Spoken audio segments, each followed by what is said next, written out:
అందరికీ నమస్కారం. ఈ రాష్ట్ర ముఖ్యమంత్రి ఇసుకాసురుడు అయినటువంటి జగన్ రెడ్డి ఇవాళ రాష్ట్ర ప్రజలందరూ ఈ రాష్ట్ర ముఖ్యమంత్రికి ఇసుకాసురుడు అని చెప్పి దేనికి పేరు పెట్టారో మనందరికీ ఇప్పటికే అర్థమైన విషయం. అధికారంలోకి వచ్చిన దగ్గర నుంచి కూడా వేల టన్నుల ఇసుకని మింగేసి వేల కోట్ల రూపాయలు ఏ రకంగా సంపాదించాడో, గతంలో చంద్రబాబు నాయుడు గారు ఇసుకని ఉచితంగా అందిస్తే ప్రతి పేదవాడి సొంత ఇంటి కల నెరవేరే విధంగా లక్షలాది మంది భవన నిర్మాణ రంగ కార్మికులకి ప్రతినిత్యం పని దొరికే విధంగా ఇసుకని ఉచితంగా అందిస్తే అధికారం చేపట్టినటువంటి మొదటి 2 నెలల్లోనే ఇసుకాసురుడైనటువంటి జగన్ రెడ్డి ఆ విధానాన్ని రద్దు చేసి ఇసుక దోపిడీకి శ్రీకారం చుట్టాడు. ఏ స్థాయిలో దోపిడీ చేశాడంటే, ఒక 5-6 నెలల క్రితం చంద్రబాబు నాయుడు గారు స్వయంగా ఒక ప్రెజెంటేషన్ ద్వారా ఏ రకంగా దాదాపు 40-50 వేల కోట్ల రూపాయలు ఏ రకంగా దోచుకున్నాడో ఆధారాలతో సహా రాష్ట్ర ప్రజల ముందు ఉంచడం జరిగింది. ఆ రోజున అందరూ నిర్ఘాంతపోయారు. ఇన్ని వేల కోట్ల రూపాయలు ఇసుకాసురుడు దోచేశాడా? ఆ రోజున ప్రజెంటేషన్ మేము ఇచ్చిన రోజున జగన్ రెడ్డి అతని సైకో సైన్యం తెగ బుకాయించారు.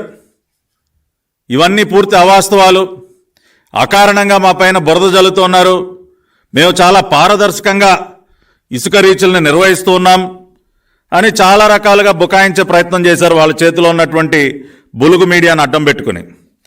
కానీ ఈ రోజున మేము గతంలో ఏదైతే చెప్పామో, చంద్రబాబు నాయుడు గారు ప్రజలకి ఏదైతే తెలియజేశారో అవన్నీ కూడా అక్షర సత్యం అని చెప్పి స్వయంగా ministry of environment and forest, కేంద్ర ప్రభుత్వ మంత్రిత్వ శాఖ అయినటువంటి ministry of environment and forest వారి జాయింట్ కమిటీ ఒక నివేదిక ద్వారా స్పష్టంగా తెలియజేశారు. ఎస్, ఈ రాష్ట్రంలో ఇసుక దోపిడీ జరుగుతుంది. ఎన్విరాన్మెంటల్ క్లియరెన్స్ లేకుండా విచ్చలవిడిగా ఇసుక దోపిడీ చేస్తూ ఉన్నారు. ప్రతిరోజు కూడా సుమారుగా 1500 నుంచి 2000 టన్నుల వరకు ప్రతి రీచ్లో ఇసుకని అక్రమంగా తవ్వేస్తూ ఉన్నారని చెప్పి స్వయంగా కేంద్ర మంత్రిత్వ శాఖ తెలియజేస్తూ ఉంది. ఏమైనా జగన్ రెడ్డి, ఆ రోజున పార్టీ పరంగా మేము అన్ని ఆధారాలతో మాట్లాడితే బుకాయించావు కదా, ఈ రోజున దీనికి ఏం జవాబు చెప్తావు? స్వయంగా కేంద్ర మంత్రిత్వ శాఖ నేషనల్ గ్రీన్ ట్రిబ్యునల్కి వారి నివేదికను సమర్పించారు.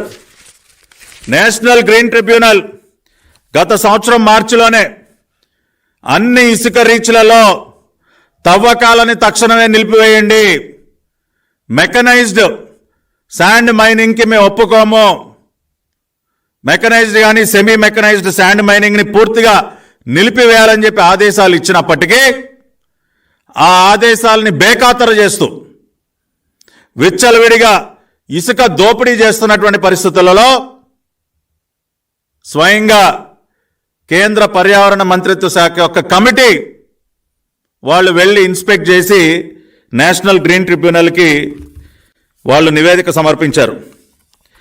ఆ నివేదికలో చాలా స్పష్టంగా, in every sand mining reach approximately 1000 to 2000 tons of sand per day per reach is being extracted illegally. అయ్యా జగన్ రెడ్డి, ఏమా పెద్దిరెడ్డి, సంబంధిత మంత్రిత్వ శాఖ నీదే కదా, ప్రతిసారి నీ చెంచా వెంకటరెడ్డిని వేసుకుని వస్తావు కదా మీడియా ముందుకి, ఏం సమాధానం చెప్తావా? కేంద్ర ప్రభుత్వం ఇచ్చినటువంటి నివేదిక ఏం సమాధానం చెప్తావు? 2 రోజుల నుంచి నోరు పెగలట్లేదా? నోళ్ళు చచ్చుబడిపోయాయా?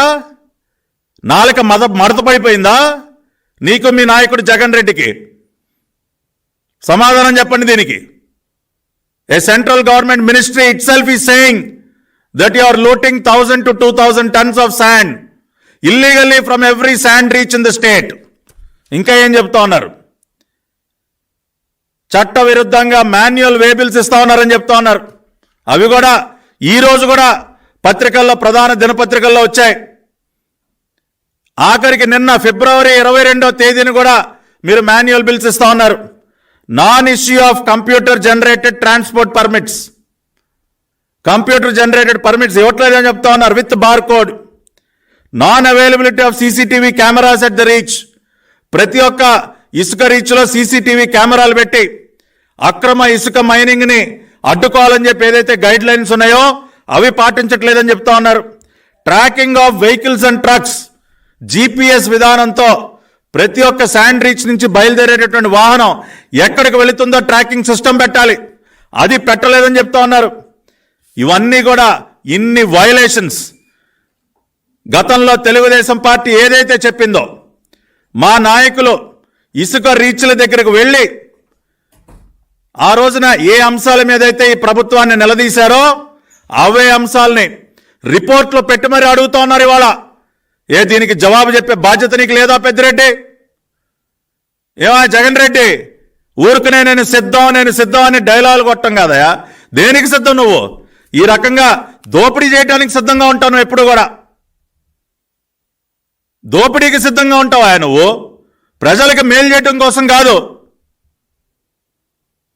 ఎక్కడ ఇసుక దోచేద్దామా, ఎక్కడ ఎర్రచందనాన్ని దోచుకుందామా, ఎక్కడ ఏది లూటీ చేద్దామా, దానికి సిద్ధంగా ఉంటావు నువ్వు.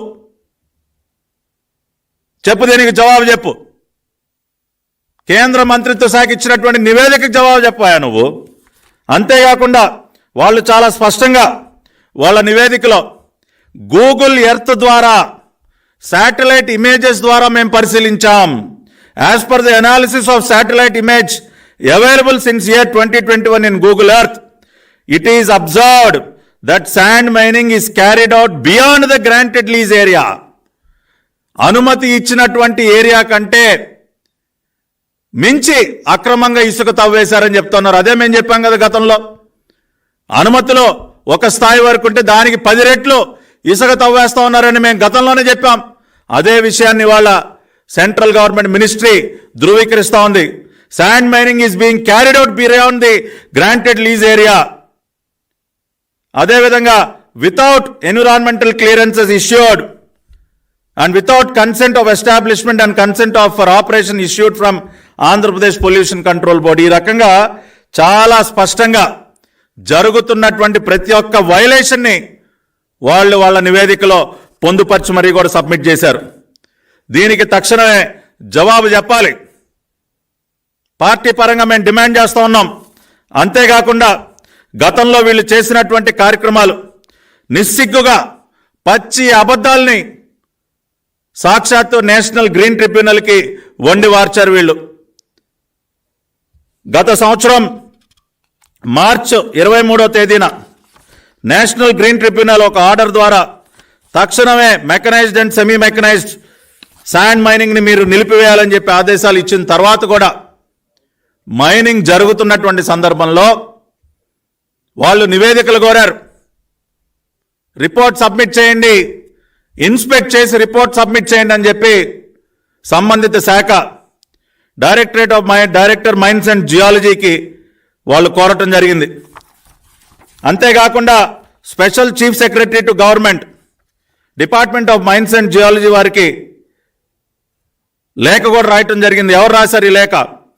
State level environment impact assessment authority, SEIAA, ministry of environment, forest and climate change, government of India వాళ్ళు NGT వద్దు అని చెప్పినా కూడా ఇంకా ఇసుక మైనింగ్ జరుగుతూ ఉంది మీ రాష్ట్రంలో, మాకు ఇన్స్పెక్ట్ చేసి వాస్తవాలతో నివేదిక సబ్మిట్ చేయమని చెప్పి సాక్షాత్తు మినిస్ట్రీ వాళ్ళు అడిగితే బరి తెగించి వీళ్ళు గతంలో ఒకసారి ఆగస్టు 18, 2023న స్పెషల్ చీఫ్ సెక్రటరీకి రాసినటువంటి లేఖ కాపీ ఇది. ఈ లేఖలో ఇమ్మీడియట్గా అన్ని శాండ్ మైన్స్లో కూడా మీరు ఇన్స్పెక్ట్ చేసి నివేదిక ఇమ్మంటే 18వ తేదీన ఆగస్టు 18న లేఖ రాస్తే 3 రోజుల్లో 110 శాండ్ రీచ్లు వీళ్ళు వెళ్ళి ఇన్స్పెక్ట్ చేసేశారంట. 22వ తేదీన జగన్ రెడ్డికి, పెద్దిరెడ్డికి తొత్తుగా మారిపోయినటువంటి వెంకటరెడ్డి ఈ వేల కోట్ల రూపాయల లూటీలో భాగస్వామి అయినటువంటి డైరెక్టర్ మైన్స్ అండ్ జియాలజీ విజి వెంకటరెడ్డి, ఇదిగోండి లెటర్ 22/8/2023 SEIAA వాళ్ళు, మినిస్ట్రీ ఆఫ్ ఎన్విరాన్మెంట్ వాళ్ళు ఇన్స్పెక్ట్ చేసి నివేదిక మాకు ఇవ్వండి అని అడిగిన 3వ రోజునే ఈయన గారు ఇన్స్పెక్ట్ చేసేసాడంట. 22వ తేదీన 18వ తేదీన వాళ్ళు అడుగుతారు, 22వ తేదీన నేను లెటర్ ఇచ్చేస్తాడు. ఏమని చెప్పి 110 రీచుల్లో director mines and geology officers concerned have inspected sand reaches in their respective jurisdictions and reported that all sand reaches having EC for semi-mechanized mining are non-working. ఎక్కడా కూడా ఈ రీచుల్లో ఇసుక తవ్వకాలు జరగట్లేదు అని చెప్పి నిస్సిగ్గుగా సాక్షాత్తు కేంద్ర ప్రభుత్వానికి తప్పుడు నివేదిక ఇచ్చారు. ఇదిగోండి సాక్ష్యం దానికి. ఏమో వెంకటరెడ్డి, ఏం సమాధానం చెప్తావు? నువ్వు ఇచ్చావా లేదా లేక? 22/8/2023 110 రీచుల లిస్టుతో అన్ని నాన్ వర్కింగే. Srikakulam Ambalavalasa non working, Gopalapeta non working, Lukalam non working, ఏ జిల్లా చూసినా, Konaseema Tatipudi non working, Kapileswaram non working, అన్ని నాన్ వర్కింగే. ఈయన గారు 3 రోజుల్లో మొత్తం ఇన్స్పెక్ట్ చేసేశారంట. ఎక్కడ ఎటువంటి మైనింగ్ జరగట్లేదని చెప్పి కేంద్ర మంత్రిత్వ శాఖ, ministry of environment, state level environment impact assessment అథారిటీకి ఒక నివేదిక ఇచ్చాడు, ఒక లెటర్ ఇచ్చాడు. అయినప్పటికీ ఇటువంటి తప్పుడు నివేదికలు ఇచ్చి వాళ్ళ కళ్ళు కప్పేటటువంటి ప్రయత్నం చేసినటువంటి సందర్భంలో మరి అనేక మంది నేషనల్ గ్రీన్ ట్రిబ్యునల్కి వెళ్ళి మొరబెట్టుకుంటే, అయ్యా మీరు ఇచ్చినటువంటి ఆదేశాలు పాటించట్లేదు, తప్పుడు నివేదికలు ఇస్తూ ఉన్నారు, ఆఖరికి జిల్లా కలెక్టర్ల చేత కూడా తప్పుడు నివేదికలు ఇప్పిస్తూ ఉన్నారు, తప్పుడు నివేదికలు ఇప్పించి ఇప్పటికీ కూడా ఇసుకని విపరీతంగా తవ్వేస్తూ ఉన్నారు, 1000 టన్నుల ఇసుకని దోపిడీ చేస్తూ ఉన్నారని నేషనల్ గ్రీన్ ట్రిబ్యునల్కి వెళ్తే అప్పుడు వాళ్ళు కేంద్ర మంత్రిత్వ శాఖని కోరటం జరిగింది, మీరన్నా ఇన్స్పెక్ట్ చేయండి అని చెప్పి.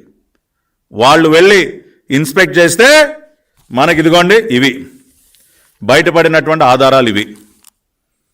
అంటే సాక్షాత్తు ఒక రాష్ట్ర ప్రభుత్వం ఒక డైరెక్టర్ మైన్స్ అండ్ జియాలజీతో తప్పుడు నివేదికలు ఇప్పిస్తుంది, జిల్లా కలెక్టర్లతో తప్పుడు నివేదిక ఇప్పిస్తుంది. అంటే ఇసుక దోపిడీ కోసం, కొన్ని 1000 కోట్ల రూపాయల దోపిడీ కోసం సాక్షాత్తు ప్రభుత్వ అధికారులతో కూడా ఈ రకంగా తప్పుడు నివేదికలు ఇప్పిస్తా ఉన్నారు. ఇవిగోండి సాక్ష్యాలు. అంతేకాకుండా గతంలో నేషనల్ గ్రీన్ ట్రిబ్యునల్ వాళ్ళు 26/2/2021 OA number 360 of 2015 February 26, 2021 national Green tribunal New Delhi వారు ఇంకొక డైరెక్షన్ కూడా ఇచ్చారు. ప్రతి రాష్ట్రంలో ఒక కమిటీ, 5 సభ్యులతో ఒక committee headed by SEIAA and comprising of CPCB wherever it has regional office, state PCB అంటే pollution control board, and 2 expert members of SEAC అంటే 5 సభ్యులతో ఒక కమిటీని ఏర్పాటు చేసుకుని ఆ కమిటీ నిరంతరం ఇన్స్పెక్ట్ చేయాలి.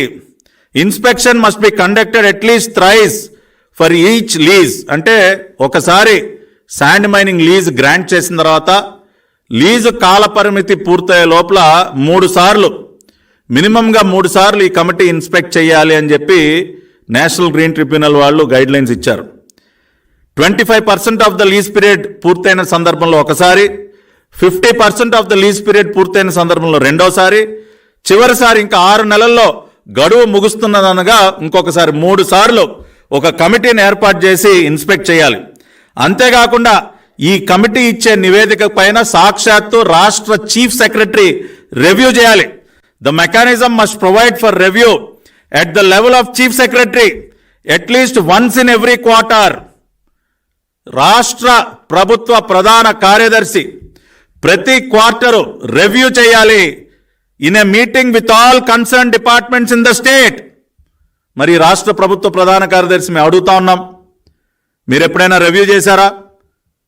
ఇవాళ చీఫ్ సెక్రటరీ గారిని అడుగుతా ఉన్నాం, అయ్యా జవహర్ రెడ్డి గారు, మీరు ఏ రోజైనా రివ్యూ చేశారా? నేషనల్ గ్రీన్ ట్రిబ్యునల్ యొక్క డైరెక్షన్స్ ఉన్నాయా లేదా చీఫ్ సెక్రటరీ రివ్యూ చేయాలని చెప్పి? ఎందుకు మీరు రివ్యూ చేయలేదు? కళ్ళెదురకుండా వేల కోట్ల రూపాయల ఇసుక దోపిడీ జరుగుతూ ఉంటే కనీసం దాని రివ్యూ కూడా చేయరు. The chief secretary must also ensure further action in the light of the report of the oversight committee. Committee ఇచ్చినటువంటి నివేదికలపైన ఎప్పటికప్పుడు యాక్షన్ కూడా తీసుకోవాలి అని చెప్పి వాళ్ళు ఆ గైడ్ లైన్స్లో ఇవ్వటం జరిగింది. కానీ ఆంధ్ర రాష్ట్రంలో ఈ రోజు వరకు ఆ రకమైనటువంటి చర్యలు ఈ రాష్ట్ర ప్రభుత్వ ప్రధాన కార్యదర్శి గారు తీసుకున్నటువంటి దాఖలాలు లేవు. అంటే అధికార యంత్రాంగం మొత్తం కూడా ఈ రకంగా ఇసుకాసురుడైనటువంటి జగన్ రెడ్డికి సరెండర్ అయిపోయి కలెక్టర్లు కానివ్వండి, డైరెక్టర్ మైన్స్ అండ్ జియాలజీ కానివ్వండి, ఆఖరికి చీఫ్ సెక్రటరీ కూడా. It is a shame. ఇవాళ రాష్ట్ర ప్రభుత్వ ప్రధాన కార్యదర్శిగా ఉన్నటువంటి వ్యక్తి కూడా కళ్ళకి గంతలు కట్టుకుని గ్రీన్ ట్రిబ్యునల్ గైడ్ లైన్స్ని పాటించకుండా ఆ రకంగా వ్యవహరించడం అనేది ఇట్ ఈజ్ ఎ షేమ్. ఇవాళ అందుకనే ఈ రాష్ట్ర ముఖ్యమంత్రిని అడుగుతున్నాం, కేంద్ర ప్రభుత్వ మంత్రిత్వ శాఖ ఇచ్చినటువంటి నివేదిక పైన నువ్వు తక్షణమే జవాబు చెప్పు. మంత్రి పెద్దిరెడ్డిని డిమాండ్ చేస్తా ఉన్నాం, ఏమయ్యా పొంగనూరు పుడ్డింగ్, ఏమి జవాబు చెప్తావయ్యా? ప్రతిసారి ప్రెస్ మీట్లు పెడతావు కదా, నీ కింద తొత్తైనటువంటి వెంకటరెడ్డిని పక్కన కూర్చోబెట్టుకుని రండి మీరిద్దరు రండి, మీడియా ముందుకు వచ్చి జవాబు చెప్పండి. తెలుగుదేశం పార్టీ చెప్పినటువంటి ఇసుక లోటి 50,000 నుంచి 60,000 కోట్ల వరకు ఏదైతే దోపిడీ చేశాడో మీ నాయకుడు ఇసుకాసురుడైనటువంటి జగన్ రెడ్డి, అది 100% వాస్తవం అని చెప్పి ఇవాళ కేంద్ర ప్రభుత్వ నివేదిక చెప్తా ఉంది. So you reply to this. ఇవాళ అడ్డంగా దొరికిపోయారు మీరు. ఇసుక దొంగతనాన్ని విచ్చలవిడిగా చేసి ఇవాళ సామాన్యుడు 15-20 వేలు పెట్టి కొనుక్కోవాలా? పేదవాడి వాళ్ళ ఇల్లు కట్టుకునేటటువంటి పరిస్థితి ఉందా? ఇంకా మీది పేదల పక్షపాత ప్రభుత్వం అంట, పేదవాడికి పెత్తందారులకి మధ్య యుద్ధం అంట. ఎవడయా పెత్తందారుడు? ఇదిగో ఈ రకంగా వేల కోట్లు దిగమింగిన వాడిని పెత్తందారుడు అంటారు.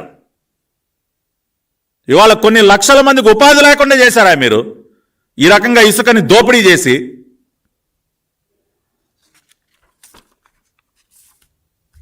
ఈ వాస్తవాల్ని బయటపెట్టడానికి మీడియా వారు వెళ్తే వాళ్ళపైన పెట్రోల్ పోసి తగలబెడతారా మీరు? అమరావతి ప్రాంతంలో మొన్న ఈనాడు విలేకరి ఈ ఇసుక దోపిడీని కళ్ళకి కట్టినట్టు చూపించడానికి వెళితే అతని పైన దాడి చేస్తారా? పెట్రోల్ పోసి తగలబెడతామని వార్నింగ్లు ఇస్తారా? ఇవాళ మేము ఒకటే చెప్తా ఉన్నాం, ఖచ్చితంగా దీనిని వదిలిపెట్టే ప్రసక్తే లేదు. మీ కౌంట్ డౌన్ ప్రారంభమైంది.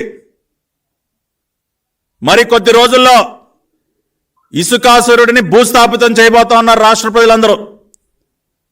ఆ ఇసుకాసురుడు ఎలాగో జైలుకు పోతాడు. పెద్దిరెడ్డి పుడింగ్ కూడా కటకటాల లెక్క ఊసలు లెక్క పెడతాడు, దానిలో అనుమానం లేదు.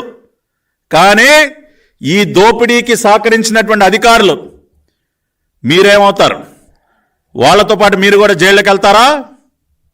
గతంలో మేడం శ్రీలక్ష్మి వెళ్ళొచ్చింది కదా, మీరు కూడా వెళ్ళి జగన్ రెడ్డితో పాటు రోజు చెప్పకూడదు తింటారా?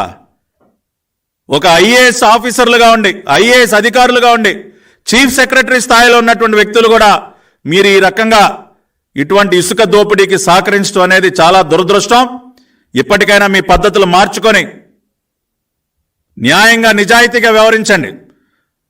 ఇవాళ ఇది రాష్ట్ర యొక్క సంపద అండి. ఇసుక అనేది ఇవాళ రాష్ట్ర సంపద. It is a natural resource which is the property of the state. అటువంటిది ఈ రకంగా దోపిడీకి గురవుతా ఉంటే బాధ్యత గల అధికారులు మీరు ఈ రకంగా వ్యవహరించడం కరెక్ట్ కాదు. మిస్టర్ వెంకటరెడ్డి, నువ్వు గ్యారంటీగా వెళతావా? నువ్వు డౌటే లేదు, నువ్వు రెడీగా ఉండు.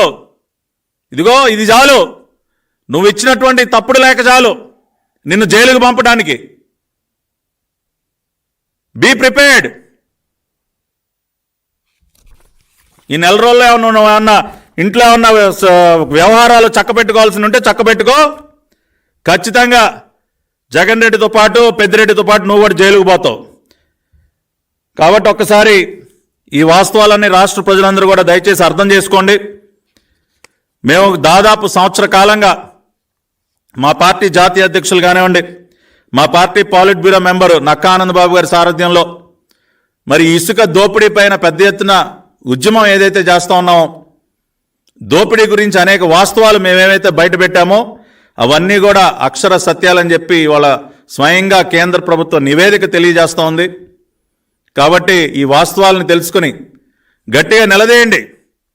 సిద్ధం అని చెప్పి వస్తా ఉన్నారు కదా మీ ఇళ్ల దగ్గరికి. దేనికి సిద్ధమయ్యా? ఇంకా లూటీ చేయడానికి మీరు సిద్ధంగా ఉన్నారా? ఇప్పుడు వరకు దోపిడీ చేసింది చాలు, ఈ రాష్ట్రాన్ని నాశనం చేసింది చాలని చెప్పి గట్టిగా నిలదేయమని చెప్పి కోరుకుంటూ మీ అందరి దగ్గర సెలవు తీసుకుంటూ ఉన్నాను.